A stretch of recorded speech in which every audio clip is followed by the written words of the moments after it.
Hi, everybody. I wanted to start by talking about the psychosocial aspect of rehabilitation, and I want to focus on traumatic injuries. To go through it, this chapter really focused on the aspect of rehabilitation and starting from the beginning. You create a plan. It's very important for sports psychology in creating a plan to create confidence for the athlete. And while you have a game plan, the athletic trainer will have a different approach. The exercise physiologists, strength and conditioning coaches, the organization for professional athletes, and then the athlete himself. You have to take him or her into account. So my focus continues with traumatic injuries. So rehabilitation from a sprained ankle is one thing. You can work slowly, but there's usually a sooner return date. They don't have to sit out too long, unless it's like a grade 3 ankle sprain. But injuries I'm thinking of are stuff like torn ACL, torn meniscus, broken ankle, these types of severe injuries. Injuries that I could talk about relate to like players like Julian Edelman, who tore his ACL a couple years ago and was forced to sit out for the entire NFL season of 2017. But one athlete I want to focus on is Gordon Hayward. It's a very kind of tragic, but also interesting story of an athlete. He played for the Utah Jazz a couple years ago. He was becoming an all-star in the NBA, and he was a well-renowned name. So he became a free agent, and he started traveling and choosing which team he wanted to land on, and he chose the Boston Celtics, a well-renowned basketball team. So he signed with another big player, Kyrie Irving, so there was big expectations. They expected an NBA championship. The problem here was 5 minutes into the first NBA game of the season, he went up for a dunk and fell awkwardly, completely broke his ankle. At this moment, I think it's his right ankle that he completely broke, but I'm not completely certain. But what is important here is that he broke his ankle.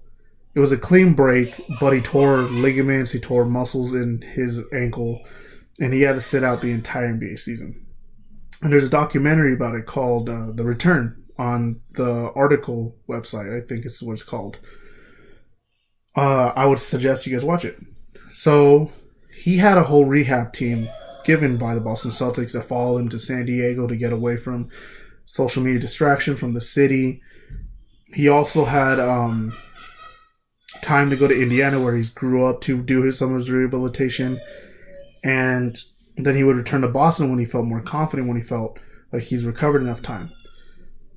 And so this is where the psychosocial aspect I believe is fantastic, is that for this recovery, you had to focus on him. So it was important to look back at Gordon Hayward. He had to create a plan. He had to create a whole thing, because this is an entire year he has to sit out for a traumatic injury.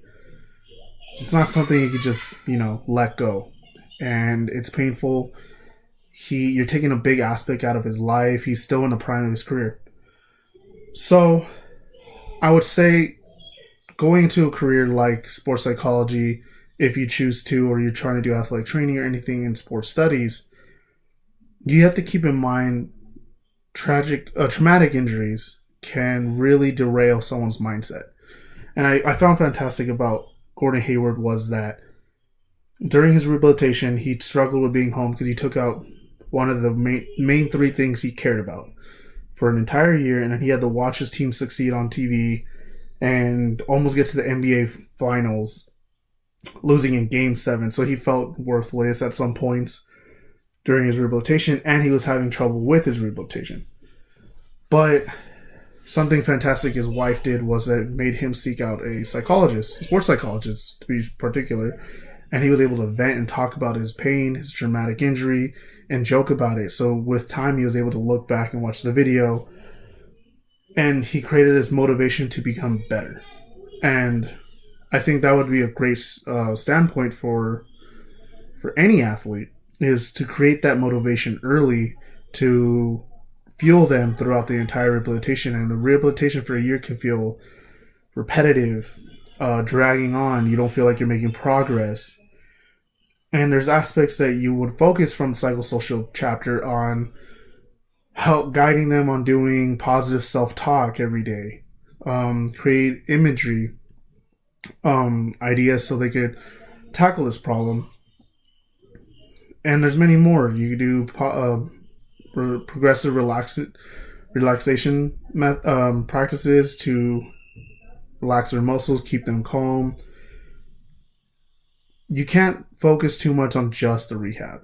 To focus on his mind is so important to allow him to be able to endure this entire process. I have clips I showed you probably earlier in this video. I shouldn't say that. I hope you enjoyed this video. I hope it taught you something. Wish it made it a little funnier. I hope you enjoyed this video. And just remember, someone gets hurt, even if it's probably for a couple of weeks or something in work or something like that. It's so important to refocus their mentality. I mean, you can't focus on, if they stub their toe, yeah, or step on a Lego, it's not that bad. But, if you find out a friend has a pretty severe ankle sprain, or they got hurt at work, or they're an athlete and they get hurt for a while, to create that positive notion early, I think would be a great impact on helping these athletes grow. So I hope you enjoyed my video. I love comments if you don't mind. And good things to end the semester. I hope you guys had a good semester. Not so much stressful finals. Good luck, guys. Peace out.